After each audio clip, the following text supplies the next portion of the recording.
초겨울에 매서운 바람이 낡은 점퍼 사이로 파고들었지만 강진혁은 미동조차 하지 않은 채 서울역 광장 구석에 웅크리고 앉아 있었다. 그는 바닥에 깔린 젖은 신문지와 박스 조각 위에서 며칠째 감지 못한 머리카락으로 얼굴을 반쯤 가리고 있었기에 지나가는 행인들에게는 그저 투명 인간이나 다름없는 존재였다. 사람들은 혐오 섞인 시선을 보내거나 아예 그가 존재하지 않는다는 듯이 발걸음을 재촉했지만 진혁의 날카로운 눈빛만은 헝클어진 머리카락 사이로 빛나며 거리 건너편에 우뚝 솟은 거대한 마천루를 응시하고 있었다. 화려한 조명을 받으며 밤하늘을 수놓고 있는 그 건물은 바로 대한민국 재계서열 상위에 랭크된 오름그룹의 본사 사옥이었고 불과 3개월 전까지만 해도 강진혁이 회장으로서 모든 것을 지휘하던 그의 왕국이었다. 검은색 승합차 한 대가 광장 입구에 거칠게 멈춰서더니 제복을 입은 건장한 남자 4명이 차에서 내려 위압적인 태도로 주변을 둘러보기 시작했다. 그들의 가슴에는 오름그룹의 보안업체 로고가 선명하게 박혀 있었는데 그것은 한때 진혁이 자부심을 느꼈던 상징이었으나 지금은 공포와 억압의 도구로 전락해 있었다. 남자들은 노숙자들이 모여있는 곳으로 다가와 고함을 치며 그들의 얼마 되지 않는 짐을 발로 차고 강제로 일으켜 세우며 무자비하게 몰아내기 시작했다. 진혁은 자신의 회사 직원들이 마치 거리의 깡패처럼 행동하는 모습을 지켜보며 주먹을 꽉 쥐었는데 이는 민동은 전무가 경영권을 장악한 이후 회사가 얼마나 썩어 들어가고 있는지를 보여주는 단적인 예였다. 보안 요원 중 한 명이 거동이 불편해짐을 빨리 챙기지 못하는 노인의 등을 거칠게 떠밀자 노인은 힘없이 시멘트 바닥으로 넘어지며 고통스러운 신음을 내뱉었다. 바닥에 뒹구는 빈 깡통 소리가 요란하게 울려 퍼졌지만 주변을 지나던 시민들은 혹시라도 불똥이 튀을까 두려워 애써 외면하며 발걸음을 옮길 뿐이었다. 진혁의 전신 근육이 순간적으로 팽팽하게 긴장하며 당장이라도 튀어나가 그 오만한 보안 요원의 팔을 꺾어버리고 싶은 충동이 일었지만 그는 피가 나도록 입술을 깨물며 참아야만 했다. 내일 아침에 있을 주주총회에서 완벽하게 귀환하기 위해서는 지금 이 순간 자신의 정체가 드러나서는 안 되었기에 그는 끓어오르는 분노를 차가운 이성으로 억누르며 바닥만 내려다보았다. 그때 또각거리는 구두 소리가 소란스러운 현장 속을 뚫고 다가오더니 진혁의 바로 앞에서 멈춰섰고 그는 본능적으로 고개를 들어 주인을 확인했다. 단정한 정장 차림에 목에 사원증을 걸고 있는 젊은 여성이었는데 그녀의 사원증에는 인사팀 이수영이라는 이름이 적혀 있었다. 그녀는 더러운 바닥에 자신의 코트 자락이 닿는 것을 개의치 않고 무릎을 굽혀 앉더니 따뜻한 온기가 남아있는 편의점 도시락과 두유를 진혁의 앞에 조심스럽게 내려놓았다. 그녀의 눈에는 다른 사람들처럼 경멸이나 동정이 아닌 인간 대 인간으로서의 존중과 안타까움이 담겨 있었으며 이는 지난 3개월 동안 진혁이 거리에서 거의 느껴보지 못한 따스한 감정이었다. 이수영은 주머니에서 지폐 몇 장을 꺼내 두유병 밑에 슬그머니 밀어넣으며 보안업체 직원들이 보지 못하도록 몸으로 가려주는 세심함을 보였다. 그녀는 떨리는 목소리로 회사 측의 무리한 처사에 대해 대신 사과하며 날씨가 추우니 꼭 따뜻한 곳을 찾아가라는 말을 남기고는 황급히 자리에서 일어났다. 멀어져가는 그녀의 뒷모습을 바라보며 진혁은 차갑게 식어있던 심장 한구석에서 뜨거운 무언가가 다시금 박동하는 것을 느꼈고 이수영과 같은 직원들을 지키기 위해서라도 자신이 반드시 돌아가야만 한다고 다짐했다. 그는 천천히 도시락을 집어들며 내일 아침 세상을 뒤흔들 복수와 정의의 서막을 준비하기 위해 어둠 속으로 몸을 숨겼다. 서울역 광장의 차가운 공기를 가르며 육중한 엔진 소리와 함께 최고급 검은색 세단 세대가 미끄러지듯 들어와 정차했다. 광장에 누워있던 노숙자들은 본능적으로 몸을 움츠리며 불길한 예감을 느꼈고 주변의 공기는 순식간에 무겁게 가라앉았다. 중앙에 있던 차량의 뒷문이 열리고 잘 닦인 구두가 시멘트 바닥을 딛고 내려선 남자는 바로 현재 오름그룹의 실권을 쥐고 있는 민동훈 전무였다.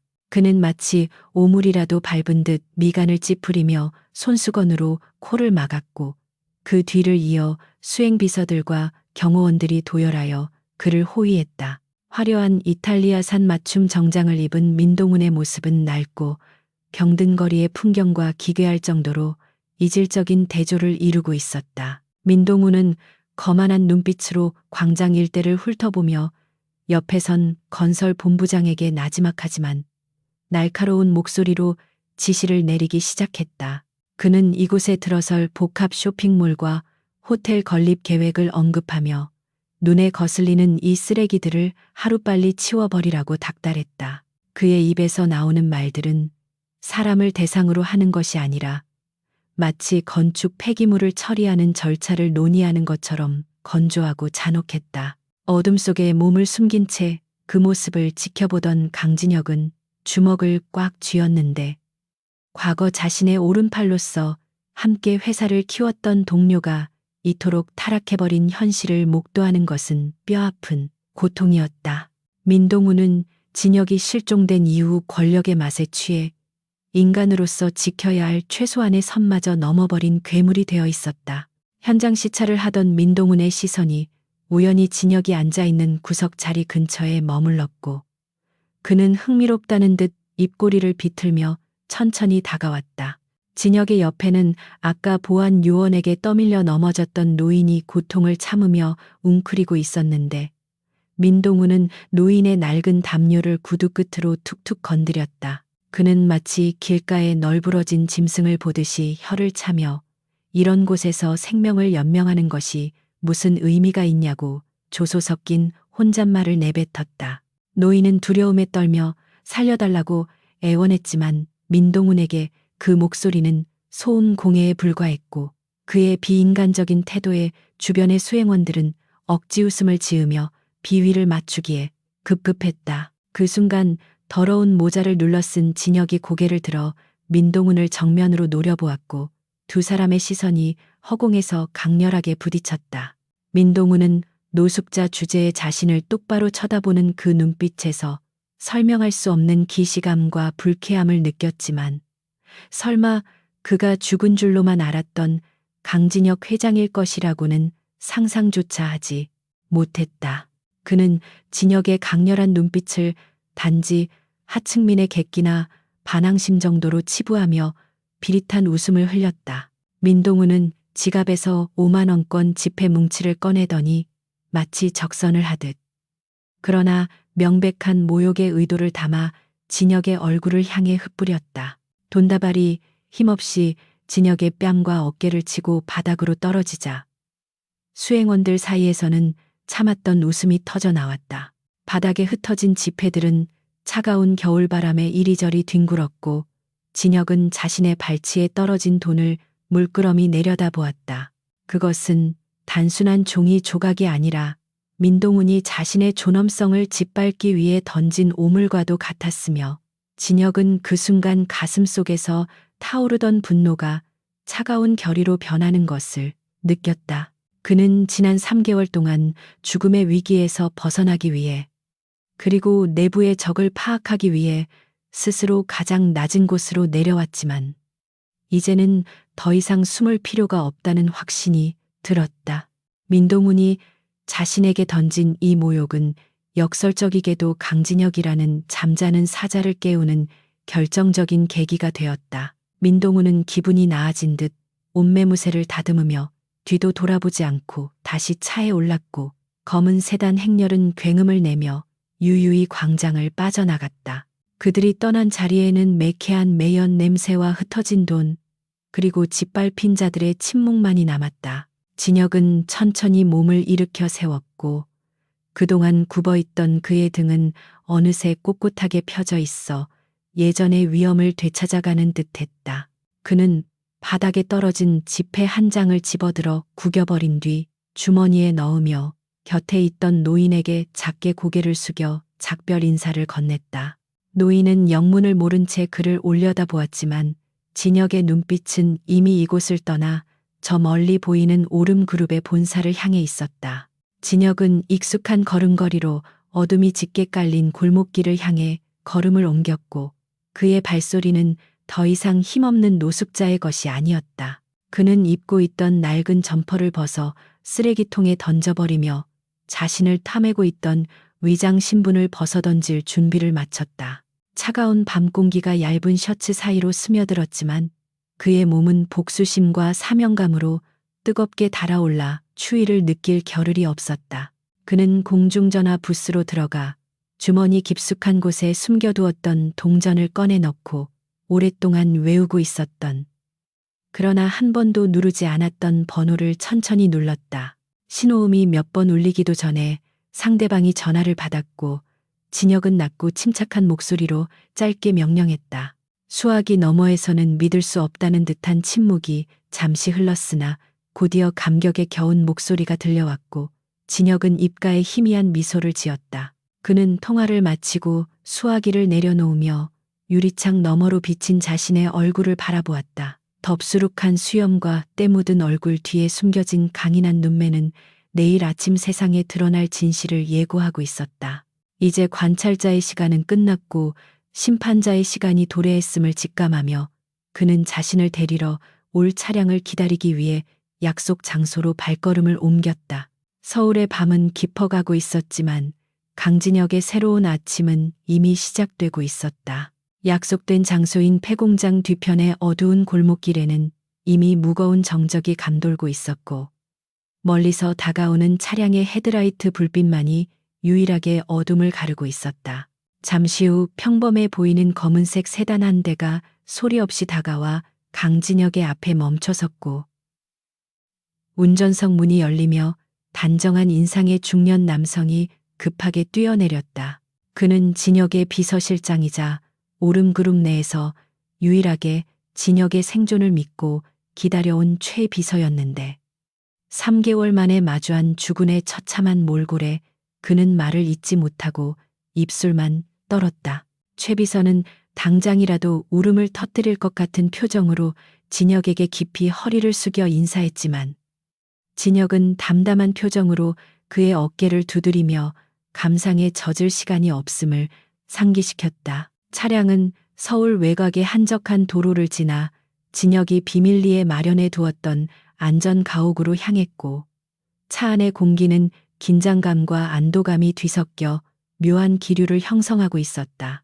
뒷좌석에 앉은 진혁은 최 비서가 건넨 태블릿 PC를 통해 지난 3개월간의 회사 재무 상태와 주가 변동 추이를 빠르게 훑어보며 머릿속으로 상황을 정리해 나갔다. 민동훈 전무가 저지른 횡령과 배임의 증거들은 이미 최 비서가 완벽하게 수집해 두었으며 이는 내일 주주총회에서 민동훈의 숨통을 끊어놓을 결정적인 무기가 될 것이었다. 진혁은 창밖으로 빠르게 스쳐 지나가는 도시의 불빛을 바라보며 자신이 없는 동안 망가져버린 회사를 다시 일으켜 세우기 위한 청사진을 구체화하기 시작했다. 안전 가옥에 도착한 진혁은 가장 먼저 욕실로 향해 거울 속에 비친 낯선 사내의 얼굴을 한참 동안 응시했다. 덥수룩하게 자란 수염과 엉겨붙은 머리카락, 그리고 때가 낀 피부는 그가 겪어야 했던 고난의 시간을 고스란히 증명하고 있었지만 그 속에서 빛나는 눈동자만큼은 여전히 살아있었다. 그는 뜨거운 물을 틀어 몸에 묻은 거리의 흔적들을 씻어내기 시작했고 검은 물이 배수구로 흘러들어갈 때마다 지난날의 굴욕과 분노도 함께 씻겨 내려가는 듯했다. 샤워를 마친 후 날카로운 면도날이 거친 수염을 밀어내자 비로소 강진혁이라는 이름에 걸맞은 냉철하고 지적인 본래의 얼굴이 서서히 드러나기 시작했다. 거실에는 최 비서가 미리 준비해둔 최고급 맞춤 정장이 마네킹에 걸려 있었는데 그것은 진혁이 평소 즐겨 입던 짙은 네이비색 슈트로 권위와 신뢰를 상징하는 옷이었다. 진혁은 속옷부터 셔츠 그리고 슈트까지 하나하나 갖춰 입으며 마치 전투를 앞둔 장수가 갑옷을 입는 듯한 비장함을 느꼈다. 넥타이를 매고 마지막으로 손목시계를 찰 때 그는 거울 속에서 더 이상 노숙자가 아닌 오름그룹의 회장 강진혁을 마주하게 되었다. 말끔하게 빗어 넘긴 머리와 몸에 딱 떨어지는 슈트핏, 그리고 상대를 압도하는 카리스마는 그가 돌아왔음을 알리는 무언의 선언과도 같았다. 같은 시각 강남의 한 고급 유흥업소 VIP룸에서는 민동훈 전무가 측근들을 모아놓고 샴페인을 터뜨리며 미리 승리를 자축하고 있었다. 그는 이미 자신이 회장이 된 것처럼 거만하게 소파에 기대 앉아 있었고, 주변 사람들은 그에게 아부하며 내일 있을 주주총회의 결과가 이미 정해진 것인 양 떠들썩하게 웃어댔다. 민동훈은 술잔을 흔들며 낮에 서울역 광장에서 보았던 노숙자의 눈빛을 안주삼아 조롱거리로 만들었고, 자신이 그에게 던져준 돈이 훌륭한 자선 사업이었다며 낄낄거렸다. 그는 자신의 발밑이 무너져 내리기 직전이라는 사실은 꿈에도 모른 채 탐욕과 오만으로 가득 찬 축배를 들며 다가올 파멸의 시간을 재촉하고 있었다. 새벽이 다가오자 진혁은 서재에 앉아 최 비서와 함께 주주총회 시나리오를 마지막으로 점검하며 빈틈없는 계획을 세웠다. 그들은 민동훈이 회장 선임을 위해 매수해둔 이사들의 명단을 확인하고 그들을 어떻게 압박하고 회유할지에 대한 구체적인 전술을 논의했다. 진혁은 단순히 회장직을 되찾는 것을 넘어 썩어빠진 환부를 도려내고 회사를 완전히 새롭게 태어나게 만들겠다는 확고한 의지를 가지고 있었다. 그는 책상 위에 놓인 만년필을 집어들고 서류의 마지막 장에 서명하며 펜초 끝에서 느껴지는 묵직한 감각을 통해 자신이 쥐고 있는 권력의 무게를 다시금 실감했다. 창밖으로 푸르스름한 새벽빛이 밝아오며 서울의 하늘이 서서히 깨어나기 시작했고, 진혁은 자리에서 일어나 통유리창 앞에 섰다. 저 멀리 보이는 오름그룹 본사 빌딩은 아침 햇살을 받아 황금빛으로 빛나고 있었고, 그것은 이제 곧 주인을 맞이할 준비를 마친 거대한 성처럼 보였다. 진혁은 옷깃을 다시 한번 매만지며 뒤에 서 있는 최 비서에게 출발하자는 신호를 보냈고, 그의 눈빛은 그 어느 때보다 차갑고도 뜨겁게 타올랐다. 이제 모든 준비는 끝났고 세상은 죽음에서 돌아온 왕의 귀환을 목격하게 될 것이며, 그 충격은 대한민국 재계를 강타할 거대한 태풍이 될 것이 분명했다. 오름그룹 본사 대회의 실은 대한민국 재계를 뒤흔들 중대한 발표를 앞두고 긴장감으로 가득 차 터질 듯한 분위기였다. 수많은 취재진과 주요 주주들, 그리고 임원진이 좌석을 메운 가운데 단상 중앙에는 민동훈 전무가 승리자의 미소를 애써 감추며 앉아 있었다. 그는 수시로 손목시계를 확인하며 자신의 회장 취임이 공식화되기까지 남은 시간을 카운트다운하고 있었고, 그를 따르는 이사들은 미리 축하 인사를 건네느라 분주했다. 회의실 공기는 무겁게 가라앉아 있었지만 민동훈에게만큼은 달콤한 성공의 향기처럼 느껴졌으며, 그는 이 거대한 제국이 마침내 자신의 손아귀에 들어왔다는 사실에 도취해 있었다. 아무도 이 완벽한 대관식에 균열이 생길 것이라고는 상상하지 못했고, 모두가 새로운 권력 앞에 머리를 조아릴 준비를 마치고 있었다. 사회자가 단상에 올라 마이크를 잡고 떨리는 목소리로 오늘의 안건을 낭독하기 시작하자 장내는 쥐 죽은 듯 고요해졌다. 안건은 실종된 강진혁 회장의 사망 인정과 그에 따른 민동훈 전무의 신임 회장 선임에 관한 건이었고, 이는 사실상 쿠데타의 완성을 의미하는 절차였다. 일부 주주들은 우려 섞인 표정으로 서로 귓속말을 주고받았지만 이미 대세를 거스르기에는 민동훈의 세력이 너무나 막강해 보였기에 침묵할 수밖에 없었다. 의사봉이 허공으로 들어 올려져 결정적인 타격을 가하려는 찰나, 모든 이들의 시선이 집중된 그 순간이었다. 이것으로 강진혁의 시대는 영원히 막을 내리고 탐욕스러운 새 주인의 시대가 열리는 듯 보였다. 그때 굳게 닫혀있던 대회의실의 육중한 참나무 문이 귀를 찢는 듯한 굉음과 함께 활짝 열려 젖혀지며 회의실의 정적을 깨뜨렸다. 모든 사람의 시선이 일제히 출입구로 쏠렸고, 그곳에는 믿을 수 없는 광경이 펼쳐져 있어 사람들은 자신의 눈을 의심해야만 했다. 검은 정장을 입은 경호원들의 호의를 받으며 강진혁이 당당한 걸음으로 걸어 들어오고 있었는데 그의 모습은 사망설이 돌던 사람이라고는 믿기지 않을 만큼 건재하고 강렬했다. 말끔하게 넘긴 머리와 몸에 딱 맞는 최고급 슈트, 그리고 무엇보다 좌중을 압도하는 서늘한 눈빛은 그가 여전히 이 그룹의 유일한 주인임을 웅변하고 있었다. 장내는 순식간에 물을 끼얹은 듯 고요해졌다가 이내 경악에 찬 비명과 웅성거림으로 가득 찼고 카메라 플래시가 쉴 새 없이 터지기 시작했다. 강 회장이 살아 돌아왔다는 외침이 여기저기서 터져 나왔고 민동우는 자리에서 벌떡 일어나 사색이 된 얼굴로 입을 떡 벌린 채 부들부들 떨고 있었다. 그는 마치 악몽을 꾸는 듯한 표정으로 진혁을 바라보았지만 진혁은 그에게 눈길조차 주지 않은 채 곧장 단상을 향해 걸음을 옮겼다. 주주들과 임원들은 홍해가 갈라지듯 진혁에게 길을 터주었고 그가 지나가는 자리마다 공포와 경외심이 뒤섞인 침묵이 흘렀다. 강진혁은 쏟아지는 플래시 세례를 무시한 채 단상 위로 성큼성큼 걸어 올라가 굳어있는 사회자에게서 마이크를 넘겨받았다. 그는 마이크를 잡고 회의실 전체를 천천히 둘러보았고 그의 시선이 닿는 곳마다 죄지은 임원들은 황급히 고개를 숙이며 눈을 피하기에 급급했다. 진혁의 낮고 중후한 목소리가 스피커를 통해 회의실 전체에 울려 퍼지자 소란스러웠던 장내는 다시금 찬물을 끼얹은 듯 조용해졌다.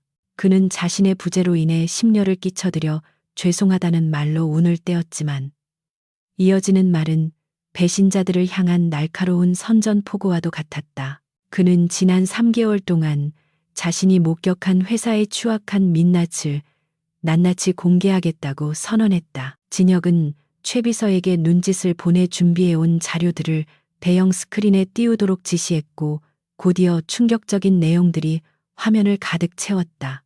그곳에는 민동훈이 페이퍼 컴퍼니를 통해 횡령한 천문학적인 자금 내역과 서울역 재개발 사업을 위해 용역 깡패를 동원하여 저지른 불법 행위들이 고스란히 담겨 있었다. 진혁은 자신이 직접 거리에서 겪었던 경험을 토대로 민동훈이 어떻게 회사의 이념을 짓밟고 약자들을 유린했는지 차가운 어조로 고발했다. 주주들은 화면에 뜬 증거들을 보며 경악을 금치 못했고 민동훈을 지지했던 이사들조차 사태의 심각성을 깨닫고 슬금슬금 뒷걸음질 치기 시작했다.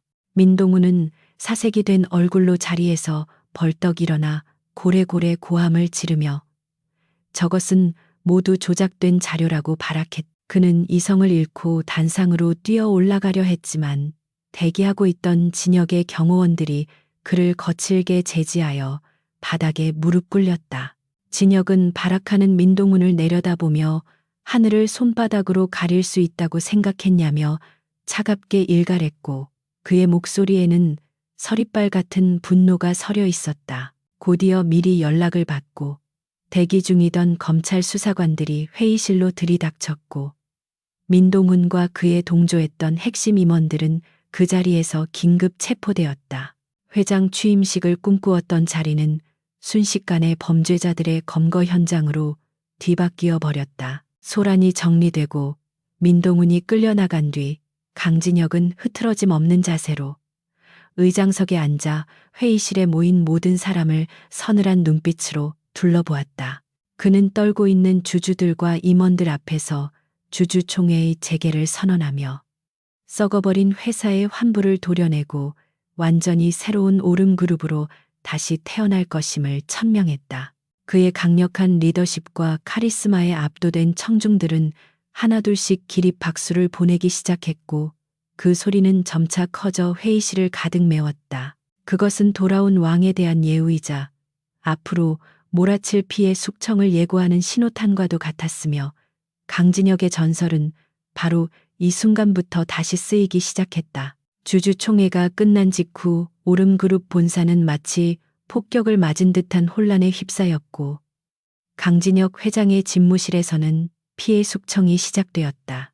그는 최 비서가 가져온 살생부를 테이블 위에 펼쳐놓고 회사를 좀먹던 기생충들을 하나씩 제거해 나갔는데 그 손길에는 일말의 망설임도 없었다.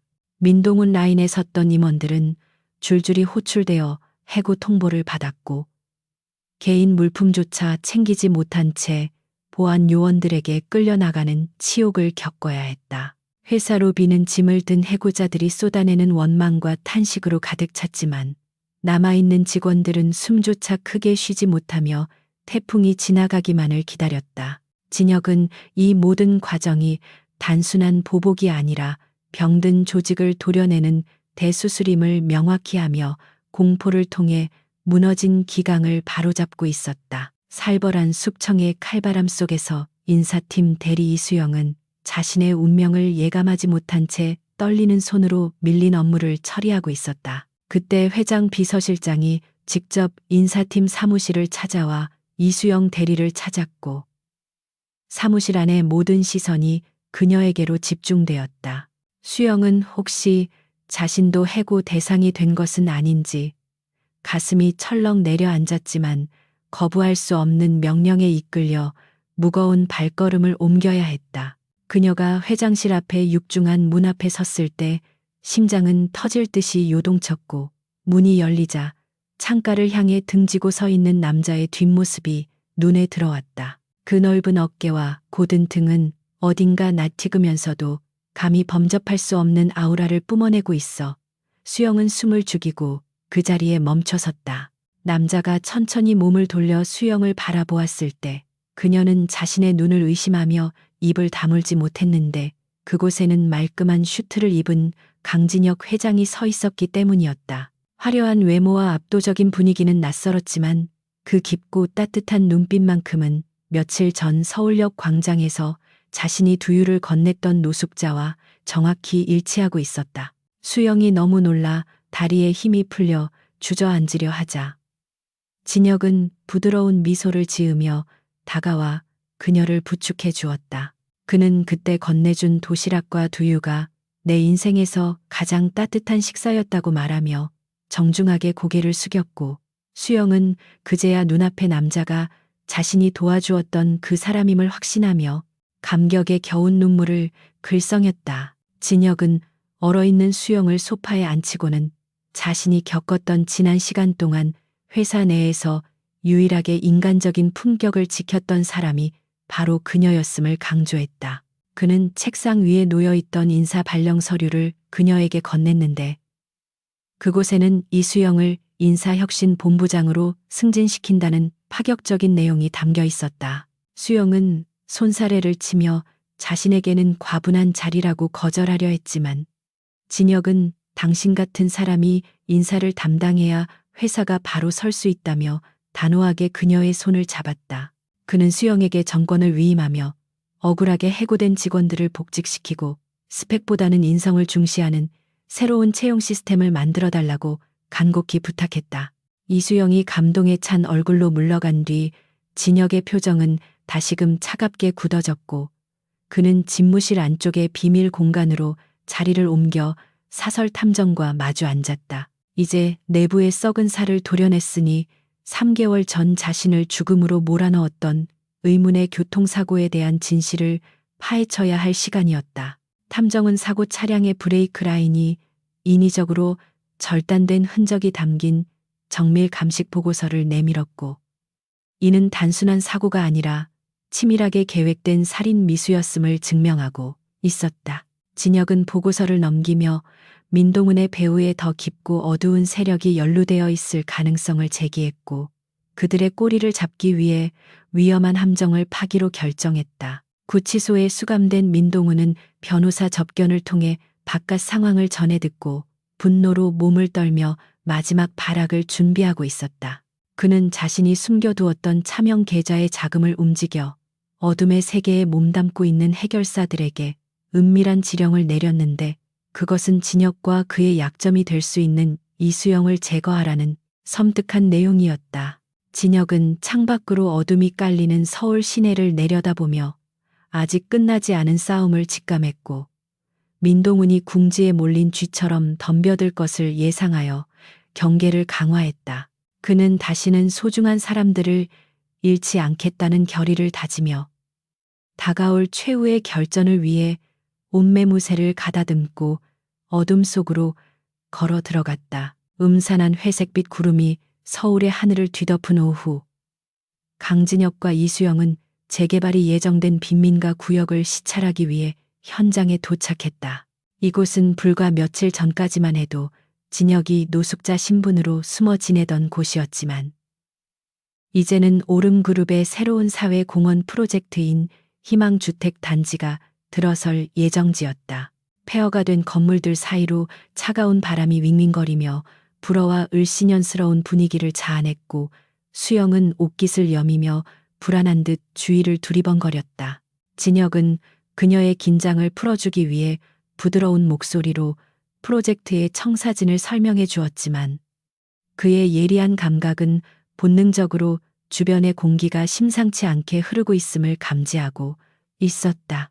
골목 어귀마다 드리워진 그림자가 평소보다 짙게 느껴졌고 인기척이 없어야 할 폐건물 안쪽에서 미세한 금속성 소음이 들려오자 진혁의 눈빛은 순식간에 매서운 사냥꾼의 것으로 변했다. 진혁이 수영의 어깨를 감싸며 발걸음을 돌리려던 찰나 사방의 골목에서 쇠파이프와 강목을 든 건장한 사내들이 쏟아져 나와 두 사람의 퇴로를 완전히 차단해버렸다. 그들은 민동훈 전무가 구치소에 수감되기 직전 마지막 발악으로 심어둔 폭력 조직의 일원들이었으며 그들의 눈에는 돈을 위해 사람 목숨쯤은 가볍게 여기는 살기가 번들거리고 있었다. 우두머리로 보이는 흉터투성이의 남자가 비릿한 웃음을 흘리며 앞으로 걸어 나왔고 그는 손에 든 잭나이프를 장난스럽게 돌리며 회장님과 예쁜 아가씨를 모시라는 의뢰를 받았다고 빈정거렸다. 수영은 공포에 질려 입을 막고 뒷걸음질 쳤지만 진혁은 표정 하나 바꾸지 않은 채 그녀를 자신의 등 뒤로 숨기며 침착하게 재킷을 벗어 손에 감았다. 수십 명의 불안당들이 포위망을 좁혀오자 진혁은 수영에게 절대로 내 등 뒤에서 떨어지지 말라고 낮게 속삭이며 전투태세를 갖췄다.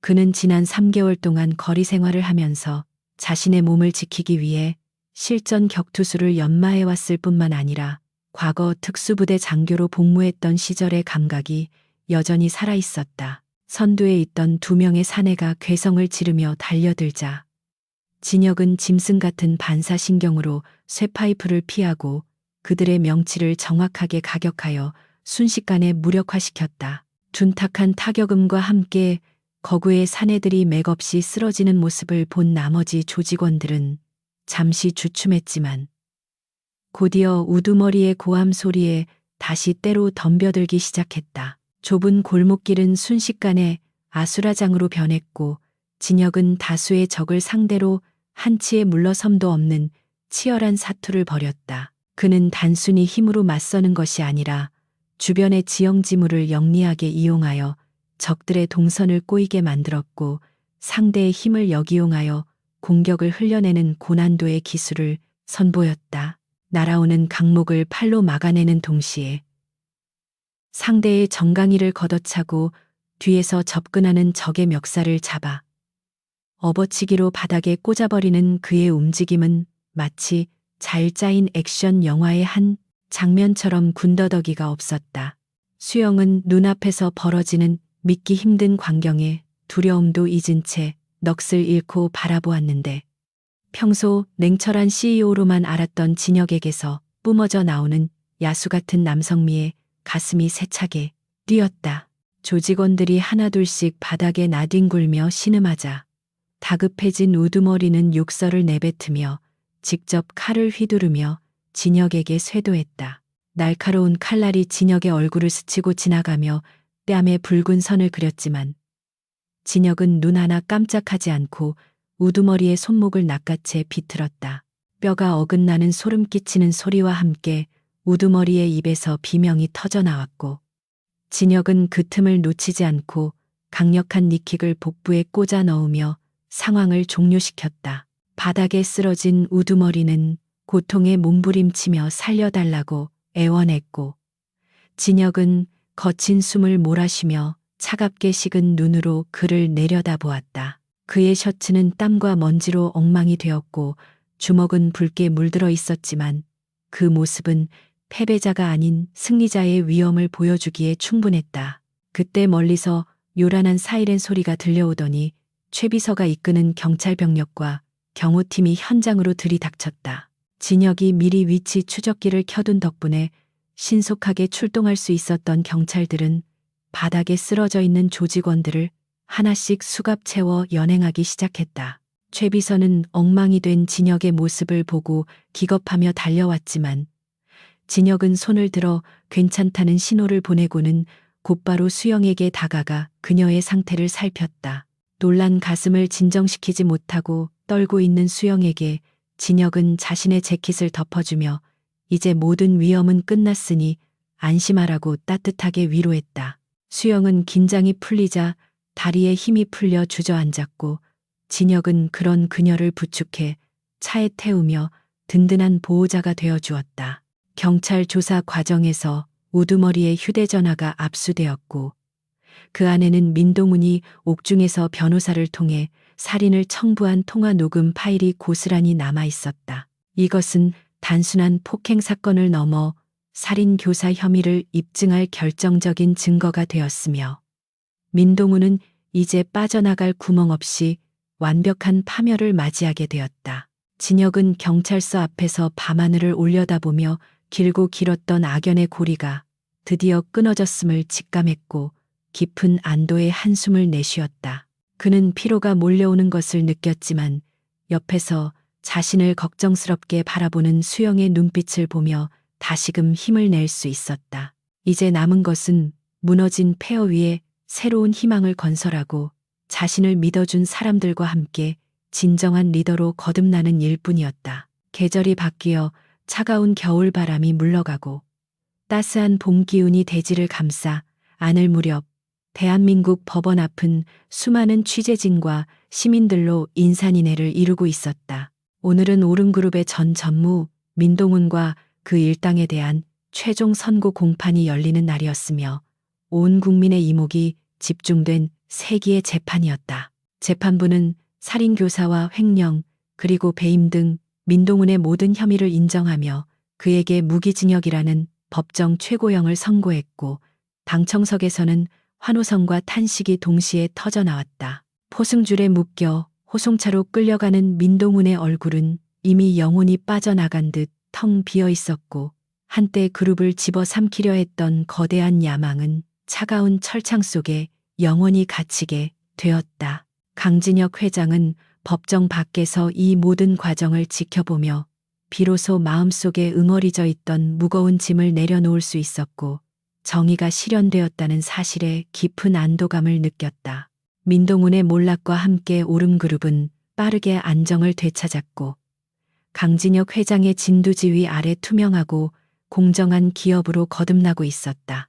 과거 권력에 아부하며 부패를 일삼던 임원들이 사라진 자리에는 능력과 인성을 겸비한 새로운 인재들이 채워졌고 사내 분위기는 그 어느 때보다 활기차고 자유로워졌다. 특히 이수영 본부장이 이끄는 인사팀은 학벌이나 배경이 아닌 실력 중심의 블라인드 채용 방식을 도입하여 재계에 신선한 충격을 주었다. 직원들은 더 이상 부당한 지시에 떨지 않아도 되었으며 회사가 자신들을 보호해준다는 믿음을 가지게 되었는데 이는 진혁이 겪었던 시련이 만들어낸 값진 결과물이었다. 주가 역시 연일 최고치를 경신하며 오름그룹은 위기를 기회로 바꾼 가장 성공적인 경영 사례로 평가받게 되었다.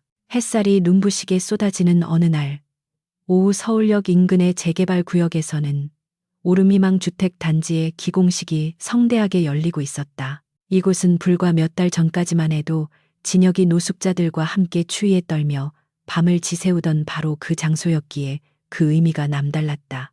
진혁은 말끔한 정장 차림으로 단상에 올랐지만 그의 가슴 한켠에는 여전히 허름한 점퍼를 입고 거리를 떠돌던 시절의 기억이 생생하게 살아 숨쉬고 있었다. 그는 준비된 원고를 잠시 내려놓고 진심 어린 목소리로 자신이 이곳에서 겪었던 배고픔과 절망, 그리고 그 속에서 피어났던 작은 희망에 대해 이야기하기 시작했다.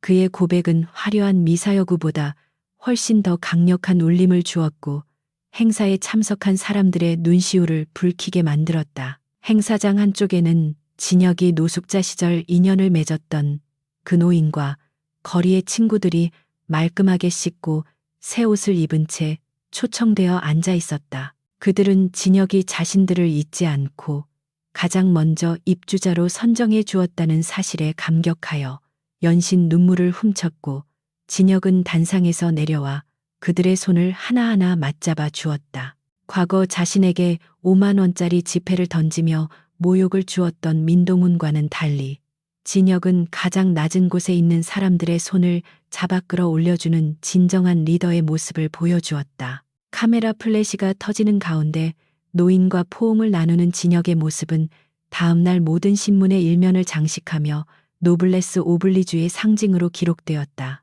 기공식이 성공적으로 마무리된 후 진혁과 수영은 행사장 뒤편의 한적한 산책로를 걸으며 모처럼 여유로운 시간을 보냈다. 수영은 벚꽃이 흩날리는 길을 걸으며 진혁에게 지난 몇 달간 정말 꿈만 같은 일들이 일어났다며 수줍게 미소를 지었다. 그녀는 처음 진혁에게 두유를 건넸던 날을 회상하며 그때는 그가 회장님일 줄은 상상도 못했다고 고백했고 진혁은 그때 당신이 보여준 친절이 나를 다시 살게 했다고 화답했다. 두 사람 사이에는 상사와 부하 직원의 관계를 넘어선 깊은 신뢰와 애정이 흐르고 있었고 서로를 바라보는 눈빛에는 말하지 않아도 통하는 따스한 진심이 담겨 있었다. 그들은 앞으로도 서로의 곁에서 든든한 버팀목이 되어주기로 약속하며 함께 걸어갈 미래를 그렸다. 그날 저녁 오름그룹 본사 사옥의 가장 높은 옥상 정원에선 강진혁은 화려하게 빛나는 서울의 야경을 내려다보았다. 발 아래 펼쳐진 도시는 여전히 분주하게 움직이고 있었고 수많은 불빛 속에는 각자의 사연을 가진 사람들이 치열하게 살아가고 있을 것이었다. 진혁은 이제 저 불빛 하나하나가 단순히 경제적인 지표가 아니라 지켜야 할 소중한 삶의 터전임을 뼈저리게 느끼고 있었다. 그는 자신이 가진 부와 권력이 자신을 위해서가 아니라 더 나은 세상을 만드는 데 쓰여야 한다는 사실을 깨달았으며 그것이 바로 자신이 죽음의 문턱에서 다시 돌아온 이유라고 믿었다. 차가운 밤바람이 불어와 그의 머리카락을 흩트려 놓았지만 진혁은 춥지 않았고 오히려 가슴속에서 뜨거운 열정이 솟구치는 것을 느꼈다. 뒤에서 인기척이 느껴져 돌아보니 이수영이 따뜻한 커피 두 잔을 들고 미소를 지으며 서 있었고 진혁은 그녀를 향해 마주 웃어 보였다. 두 사람은 난간에 기대어 나란히 서서 끝없이 펼쳐진 도시의 지평선을 바라보았고 그들의 뒤로는 보름달이 환하게 떠올라 어둠을 밝혀주고 있었다. 가장 낮은 곳에서 가장 높은 곳까지 오르며 진정한 삶의 가치를 깨달은 강진혁의 이야기는 이제 막 새로운 챕터를 시작하고 있었고 그의 곁에는 언제나 함께할 믿음직한 파트너가 있었다.